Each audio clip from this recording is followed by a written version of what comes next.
Ang dami kong napatunayan na blessing ng Lord. At isa lang po masasabi ko, ang bait-bait ng Diyos. Sabihin mo sa iyong katabi, ang bait-bait ng Diyos. Amen? Hindi po mawala sa isip ko na isang araw, sinabi ko ni Storita, pinagaling ka na ng Diyos, pinatawad ka pa ng Panginoon. Amen? At ang sabi ko ni Sister Elsa, hindi mawala sa isip ko, ang sabi niya, kapag may hinihingi ka sa Diyos, ang hinin mo lang, nasa iyo na ang hinihiling mo. Amen po. Kaya nga po yung kwento ko sa inyo, yun sa Luke chapter 18, beginning verse 1 to 9. Tayo po'y manalangin, lumuhod po sa dali. Panginoong Diyos, patuloy po kami nagpapasalamat sa iyo. Salamat po sa umaga ito, sa araw na ito, sa iyong dakilang pag-ibig, sa revelation mo po sa aming buhay, Panginoon. Hayaan mo pong ma-challenge kami sa pamamagitan po ng iyong salita, Panginoon. Lord, patuloy po kami dumidepende lang sa Holy Spirit. Lord, benditionan mo po kami sa oras na to. Sa iyo lang po ako nagtitiwala. Sabihin mo lang, Panginoon, kung anong gusto mong sabihin. Nandito po ako, Lord, para gamitin mo lamang, Panginoon, ng instrumento. Salamat po, in Jesus' name. Amen. Amen. Praise God. Palapakan po natin ang Panginoon. Hindi na naman yung malakas na palakas sa Panginoon. Isigaw nyo, praise the Lord. Huwag kayong mahiya sa kapitbahay nyo kung maririnig nyo yung boses nyo. Amen? Pagbilang ko ng 3, sabihin mo lang, praise the Lord. Gusto ko yung malakas. Ayoko yung mahina. Otherwise, magkukulitan lang tayo dito. Pakulit-kulit ko lang din sa inyo. Okay? Kaya lakasan nyo na. 1, 2, 3. Praise the Lord! Ay, mahina pa po sa akin yan. Kailangan mo bubudas yung buko. 1, 2, 3, go! Praise the Lord! Po ako nabibigay. Okay, ulitin nyo pa. 1, 2, 3, go! Praise the Lord! Amen. Praise God. In Luke chapter 18, beginning verse 1, alam nyo ba yung kwento na to? Ang kwento na to, ang pinaka-paborito ko sa mga kalinghagang binitawan ni Jesus. Ang kalinghaga tungkol sa babaeng balo at sa hukom. Alam niyo yung hukom? Yun yung judge. Diba? Kapag ikaw ay may kasalanan, dumadaan kayo sa korte, yung judge po ang nagde-decide kung ikaw ay convict, kung ikaw may kasalanan o hindi, o absuelto ka. At ang sabi po ng Bible, kung bakit si Jesus, an example niya po, at inilarawan niya dito, yung widow and the judge. Ang sabi po ni Jesus dito, in-emphasize po niya, yung judge, hindi natatakot sa Diyos. Sabihin mo sa iyong katabi, walang takot sa Diyos. Hindi natatakot kahit kanino. Yun yung judge, yun yung hukom. Hindi siya nakikinig. Wala siyang pinakikinggan, kundi yung desisyon lamang sa kanya. At ang sabi po ng Luke chapter 18, beginning verse 1, up to 19, ang sabi niya, ang judge na to, ni sa Diyos, hindi nakikinig. Wala siyang takot sa Diyos. Alam niya yung Bible, pero hindi niya pinamumuhay yung Bible. Yan po yung katangian ng judge. At meron dito ang sabi ni Jesus, isang kaawa-awang babaeng balo. Anong ibig sabihin nito? Walang asawa. Namatay yung asawa niya. Nag-iisa sa buhay. And one day, ang sabi po ng Bible sa Luke chapter 1 verse 9, ang sabi po niya, isang araw, yung babaeng balo, yung widow na to, pumupunta siya sa bahay ng hukom. Hindi sa office ng hukom, hindi sa korte siya pumupunta para sadyain ng hukom. At ang sabi po, every day, kumakatok siya sa bahay ng hukom at humihingi po ng katarungan. Sabi po nung aking instructor doon sa Mission Theology, maaaring ang asawa nito ay pinatay. Tapos, humihingi siya ng katarungan na ipagtanggol ang pagkamatay ng kanyang asawa. Maaaring Lunes itong pumunta, hindi pa rin nakikinig yung judge. Bingi pa rin yung judge. Hindi niya naririnig Ayaw niyang pagbigyan ng kahilingan ng babaeng balo. And Martes, bumalik siya ulit. Umagang umaga, 5 o'clock pa lang. Bakit? 8 o'clock, start po ng hearing sa korte. Bakit po? Judge po kasi yung anchor namin. Nung maliliit po kami, 7 o'clock, 6 o'clock, wala na siya sa bahay. Tapos pupunta na siya ng opisina sa korte. Yung widow, ang sabi po niya dito sa Bible, day and night. Baka hindi na nga siya natutulog. Amen? Nababasa niyo po ba yung Bible niyo? Sundan niyo po yun. Meron po ba kayong Bible? Pag wala kayong Bible, ibenta niyo yung cellphone niyo, kayong bahay niyo, bili kayo ng Bible. Amen? Sabi po ng aking instructor sa Bible School, pag ang Bible mo maliit yung faith mo. Kaya kailangan lakihan mo yung faith mo. Ganun po ba yun? Yung po ba yung sinasabi? Ayun, yung dalawang, tatay yun, lalaki yun ng Bible niyo. Kaya po, lalaki ng mga pananampalataya niyo. Nakita niyo po ba yung verse?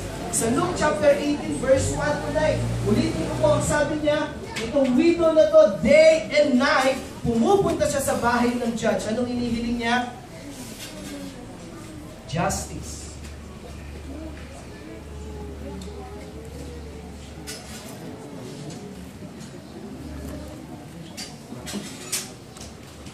At ang sabi po ni Jesus,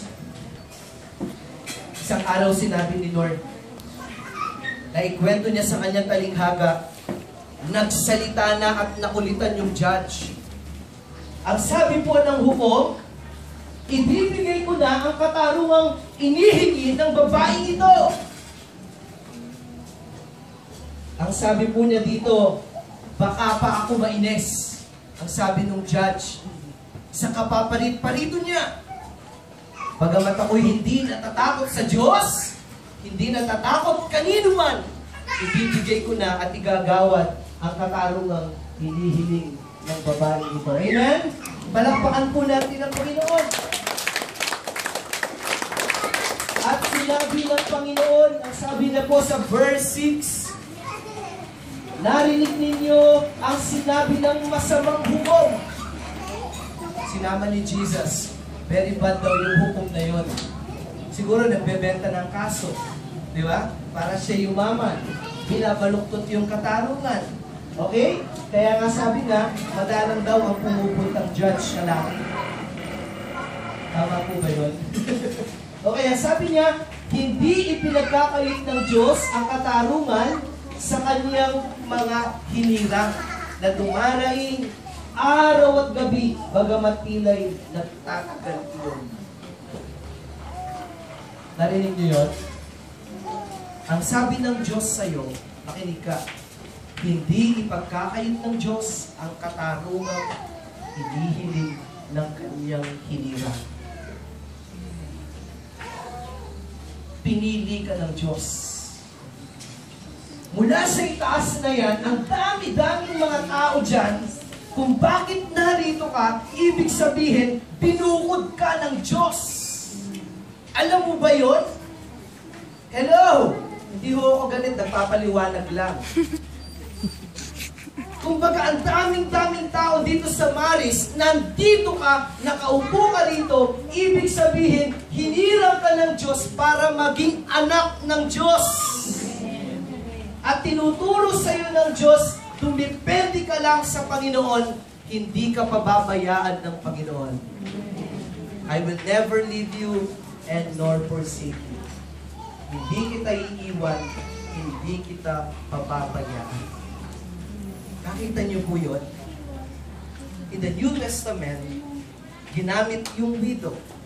And the Old Testament, sa buhay ni Elijah, ginamit yung widow. Sino po ba ang widow dito? Sige po, wag po kayong mag-rally. Pinapataas. Okay. Sino po? Magtaas po ng kamay yung mga widow. Alam niyo po ba ang puso ng Diyos? Nasa mga babaeng balo na kanyang anak. Amen! O, huwag niyo naman sabihin, sana mamatay na yung asawa ko para puso ng Diyos nasa akin na. Hindi naman po ganun. Okay? Hindi po ganun yun. Kaya po, ang sabi niya, nung binasa natin yung Luke chapter 18, verse 1 to 9, ang aking pong nagawang sermon para sa inyo, requirements for answer prayer. kang gagawin. Yan ang ating topic ngayon, about prayer. Huwag niyo akong tutulugan, ha? Meron po akong tubig doon, papakaliguan po kayo. Okay? Kasi nagbiyahe pa ako, ilang oras. Ilang oras mas ko nagbiyahe? 7 hours. Diba? Ang layo nun, Baguio. Tapos, tutulugan nyo lang ako. Kawan naman kayo sa akin. Joke lang po yun. Naranasan nyo na po ba sa inyong buhay na ang panalangin ninyo ay paulit-ulit? Parang nakukulitan na ang Diyos. At ang prayer nyo every morning, ito na lang yung inihiling nyo. 10 years nyo nang inihiling sa Diyos. My God, hindi pa sinasagot ng Panginoon. Naranasan nyo po ba yun? And then nasabi po niya, the backbone of the church is prayer. Kaya nga kailangan ang JRC dito sa Antipolo ay matutong manalangin sa Diyos. Amen? Meron po isang tatay. Ito yung tatay na to, kulang sa pansin. Kasi nung siya'y maliit, hanggang college, hindi siya pinapansin sa pamilya. Kaya nung siya'y nag-asawa, ang sabi po ng kwento, nung siya'y nag-asawa, nagkaanak, pag magpadala siya ng tuition fee at saka allowance sa kanyang mga anak, bitin-bitin. Pero may pera sila. Nakukulitan na yung mga anak niya. Ang sabi nila, ang kuri-kuripot ng tatay ko. Naiinis na yung kanyang mga anak. Alam niyo, isang araw, sabi ng tatay nila, kaya bitin-bitin yung pinapadala kong allowance. Kasi pag kumpleto, hindi nyo na ako kinukumusta. Kaya mas mabuti sa akin at nagpapalakas sa akin kapag bitin ang allowance nyo at tinatawag nyo ako at tinetext nyo ako para padala ko kayo ng allowance. Sometimes, ang prayer natin sobrang tagal parang hindi naririnig ng Diyos. Sinusubukan lang ng Diyos kung gaano katatag sa iyong panalangin. Amen? Ang sabi po ng Bible, natural lang po yan. Bakit? May sinabi sa word ng Lord, bagamat tila'y nagtatagal iyon, pero hindi ipagkakait ng Diyos. Meaning to say, hindi madamot ang Diyos. Sabihin mo sa iyong katabi, hindi madamot ang Diyos. At ang sabi po niya, a prayerless Christian is a powerless Christian. Ibig sabihin ng Kristiyano, ito ay sundalo ng Diyos. Ito ay hinirang ng Panginoon. Kaya sabi niya, a prayerless Christian is a powerless Christian. A prayerful church, diba? Is a powerful church. Church is not building according to the Bible. Amen? Ang explanation ng mga Bible scholar, church is not building. It is a group of believers in Christ. And this is the church. Amen? Sabi niya, you and I, we are the part of the body of Christ. And you are the church of Christ. Sabihin mo sa iyo katabi, ikaw ay iglesia ni Cristo. Hindi yung iglesia na yung building ay patulis. Ang tawag doon, iglesia no Cristo. Pero ikaw, iglesia ni Cristo. Ibig sabihin, you are the church of Christ. Why? Because church, ang Diyos ay nasa iyong puso. Amen? Amen? Amen? Amen? Amen. Nasaan ang Diyos? Nasa puso. Akala ko nasa langit. Napakapilosi po ko naman. Alam ko naman nasa langit. Amen? Okay, number 1. Number 1, na requirements po ng prayer is complete dependence on Christ as the only ground upon which we can claim blessing. Ibig sabihin, ang sabi niya, number 1, dumipende ka lang sa Diyos. Amen. And one day, ako po'y nagpapasol sa Baguio. Nagtatrabaho po ako as a realtor. Amen. Umaasa lang ako sa commission kung may benta. Tapos ako'y nagpapastor, ako rin yung nagsusupport sa mismong church. may dumating kaming nakilala akong nag-support sa ministry. In 7 years, nag-support siya sa amin. Binabayaran yung kalahati ng renta ng church, yung allowance ng pastor for Bible study. Parang hindi na ako nagpe-pray na humingi pa. Basta tanggap lang ng tanggap. And one day, nagkaroon ng global crisis. Affected yung Amerika, alam niyo yun? Sa US. Nawalan ng trabaho yung aking sponsor, yung kanyang pinapadalang $500, hindi na napapadala. Tsaka ako natutong lumuhod sa Diyos at manalangin. Ang sabi ng number 1, tayo lamang ay dumepende sa biyaya ng Diyos. Natatakot ka ba kapag hindi mo nasunod ang biyanan mo, baka hindi ka na pakakainin? Dumating na ba sa punto ng buhay mo yun? Na ang iyong hipag ay dahil nasa Saudi, tapos naranasan mo na ba na ayaw mong suwain ang iyong hipag kahit mali? Kasi natatakot ka, baka hindi ka na pautangin pag uutang ka sa kanya.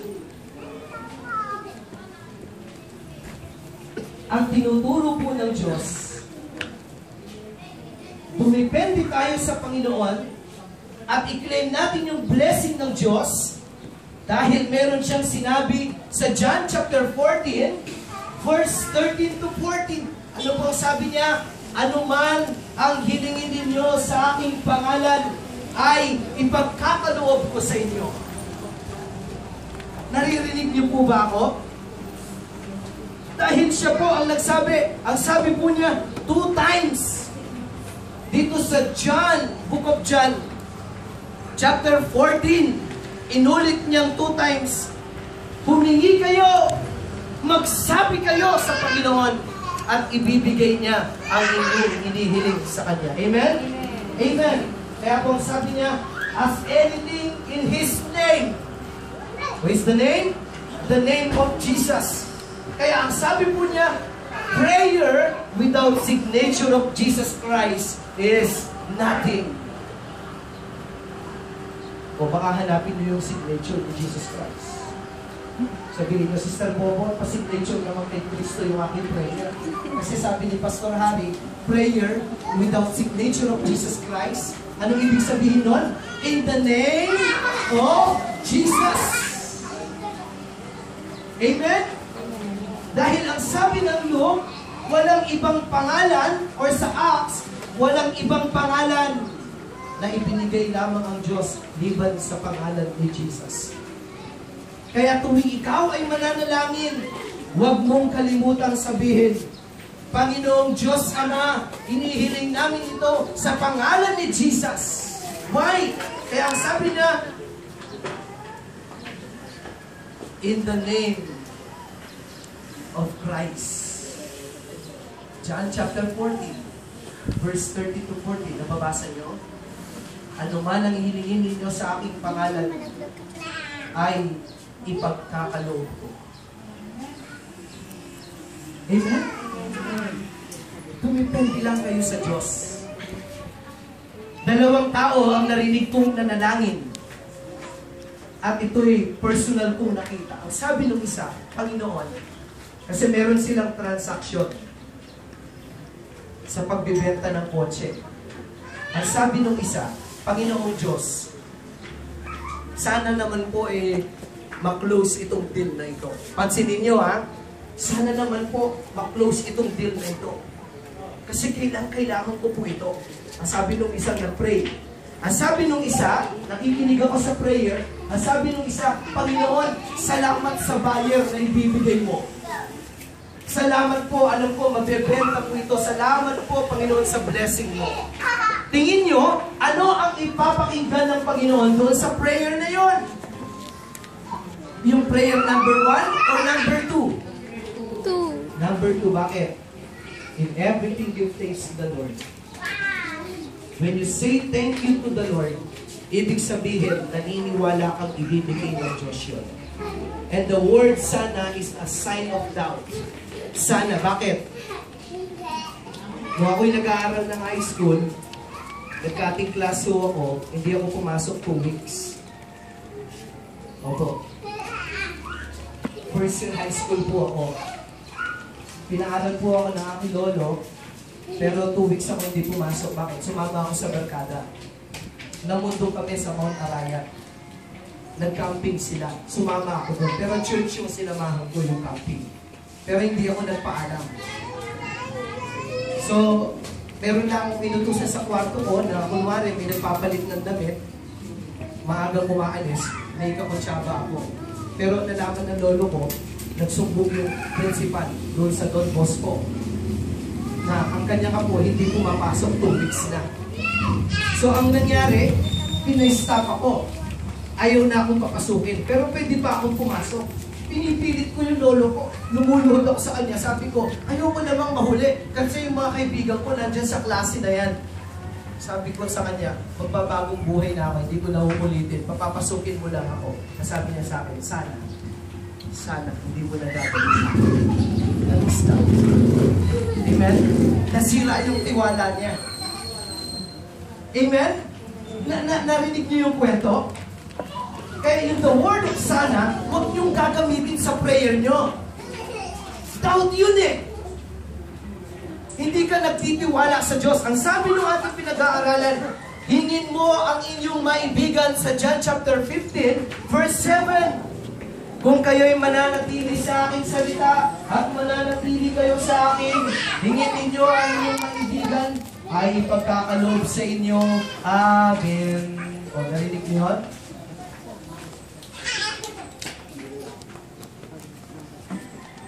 Manatili tayo sa Panginoong Diyos. Amen?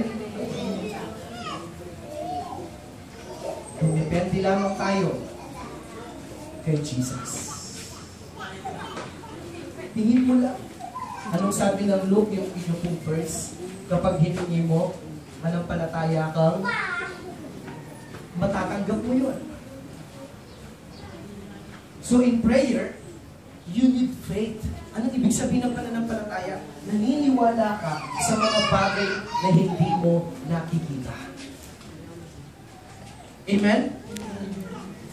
O challenge ko kayo ngayon.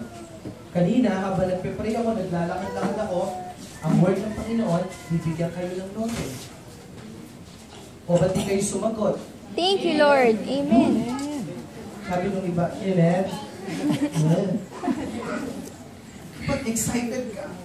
O ulitin ko po yun. Ang word ng Panginoon sa akin, habang nagpe-pray ako sa likod ng kotse na yun, yung ano yung Pastor Roy, yung car na yan, yung Starex at saka Crosswind, or ano yan? Adventure. Nandun ako sa pagitan nila, nagpe-pray ako, lumabas ako dyan, nakita ko, bibigyan kayo ng Lord yung lahat para magpatayo kayo ng church. Amen. Papakan natin ang Panginoon. Magkahila po yung prayer nyo. Every word from the Lord, kailangan kiniklaim nyo yun. Amen? Amen po. Number 2. Alam nyo yung hindrances sa prayer? Number 1. Number 2 is separation from all known sin. Hello, narinig niyo po yun? Kailangan, ang sabi niya, when you pray, walang kasalanan sa puso mo. In fact, ang sabi po ng Bible, all have sinned. Pwede kang magkasala everyday. Diba? Walang taong hindi makasalanan. Na kahit hindi mo gusto minsan, magkakasala at magkakasala ka. Lalo na pag yung kapitbahay mo, hindi mo input. Pero ang sabi ng Lord, love your neighbor. Eh ikaw naman, pinatakpan mo yung bintana kasi ayaw mo siyang makita everyday. Diba? The hindrances of prayer, ang sabi po niya, kailangan lumalayo tayo sa anumang kasalanan. Before na tayo mag-asa sa Panginoon, tiyakin mo ang puso mo, walang kasalanan. Amen?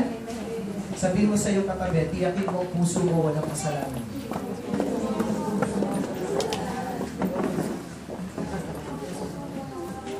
Ito pa, sabihin mo, siyasatin mo ang puso mo, wala kang galit sa puso mo.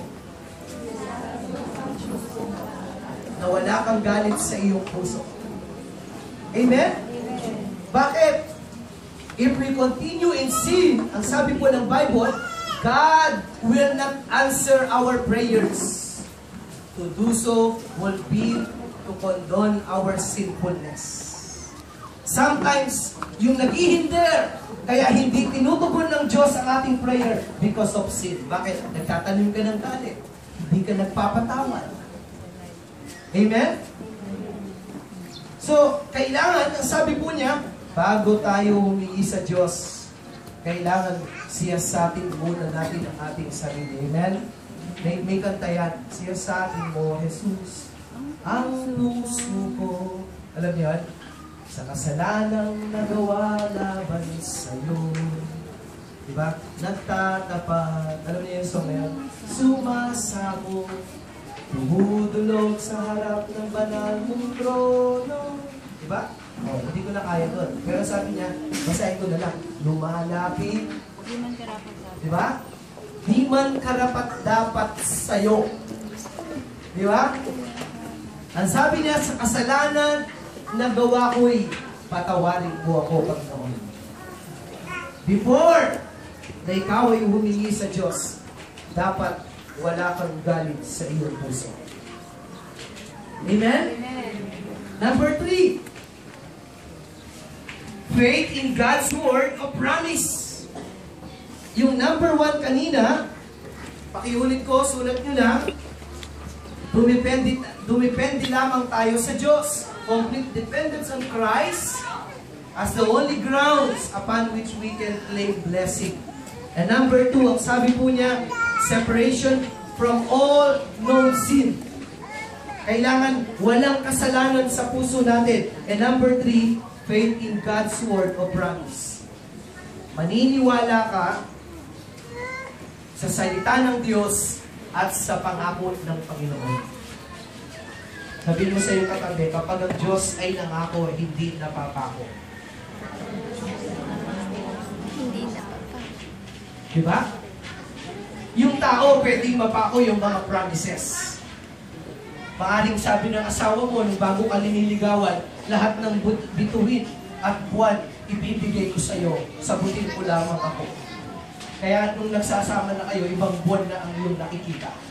Bakit? Eh, puro black eye ka na eh. May kabiguan sa mga pangako ng mundo. Amen? Pero ang Diyos, ang sabi po niya, kapag siya'y nangako, hindi napapako ang pangako ng Panginoon. Ano sabi niya? In Hebrews chapters 11, verse 6, at hindi kinalulugdan ng Diyos ang hindi nananalig sa Kanya, sapagkat sino mang lumalapit sa Diyos ay dapat maniwalang may Diyos at siya'y nagbibigay ng gantimpala sa mga humahanap sa Kanya. Hinahanap niyo ba ang Diyos? Hindi naman nawawala ang Diyos, pero hinahanap ba ng puso niyo ang Diyos? O kayo yung Kristiyano na, ay naku, Sunday na lang. Parang hindi ka pa sumasamba, naiinip ka na. Kailangan, kapag ikaw ay sumasampalataya sa Diyos, excited ka sa pagdating ng Sunday. Bakit? Eh, ang sasambahin mo si Jesus. Amen? Amen. Kung gaano ka excited na hintayin yung mga telenovela sa Channel 7. At saka, ano yung bago ngayon sa Channel 2? Yung, ano yun? Yung Channel 2. May bagong drama ngayon pero hindi ko na pinapanood. Alam mo yun? Ay, hindi sila nanonood dito. Ha? Hindi kayo nanonood o wala kayong TV. Ha? Wala silang TV. Okay, sige. Hindi, biro lang. Okay? Sige, bakit nga ba tayo napupunta ron? And then sabi niya, humahanap sa Kanya. Ang sabi po niya, humingi kayo at kayo ibibigyan. Diba? Matthew chapter 7 verse 7. Humanap kayo at kayo ay makasusumpo. At ang sabi niya, hindi tayo kinalulugdan ng Diyos pag hindi tayo sumasampalataya sa Kanya.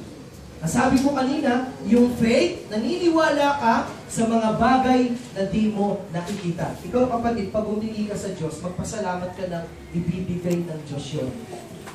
Depende sa hinihingi ko. Paano mo sabihin ko, Lord, sana mamatay na yung kapitbahay ko kasi naiinis ako everything. Hindi papakinggan ng Diyos yun. Ibang prayer na yun. Amen? Ang tawag sa iyo doon, mapukulang ka na. Di ba? Hindi nakikinig ang Diyos sa mga panalangin gano'n.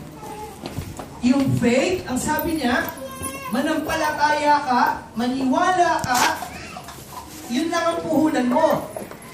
Maniwala ka lang, ibibigay ng Diyos. Sino dito humihingi ng asawa? Magpasang kamay. Ako lang. Bibigyan ka ng Panginoon.